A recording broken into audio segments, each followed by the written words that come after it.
ಕಪ್ಪಿ ಅದಲ್ರಿ ಅದ್ರ ಮೈ ಮೇಲೆ ಒಯ್ದು ಬಿಡ್ತಾರ ನೋಡ ಏನ್ ರಿಯಾಕ್ಷನ್ ಆಗದ್ರಿ ಪ್ರಿಯಾಂಕ್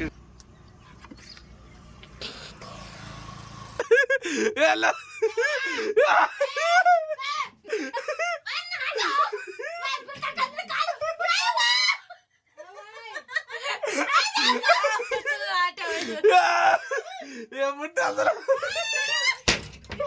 ಅಂದ್ಬೇಡ್ರ ಏಯ್ ಹಂಗ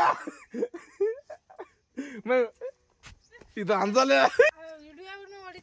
ಸರಿ ಸರಿ ಏಯ್ ಹೊಡಿ ಸರಿ ಸರಿ ಮಗಷ್ಟಿಗೆ ಮುರಿತದ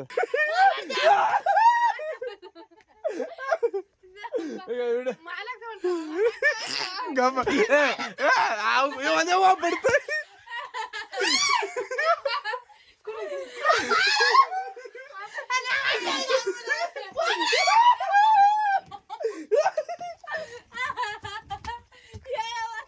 ವಿಡಿಯೋ ಇದ್ರಿ ಯೂಟ್ಯೂಬ್ನಾಗ ಆದ್ರಿ ಯೂಟ್ಯೂಬ್ ಲಿಂಕ್ ಇದ್ರ ಬಾಯದಾಗ ಆದ್ರಿ ಹೋಗಿ ಅಲ್ಲಿ ನೋಡ್ರಿ ವಿಡಿಯೋ ಎಷ್ಟಾಯ್ತು ಸಬ್ಸ್ಕ್ರೈಬ್ ಮಾಡ್ರಿ ಧನ್ಯವಾದಗಳು.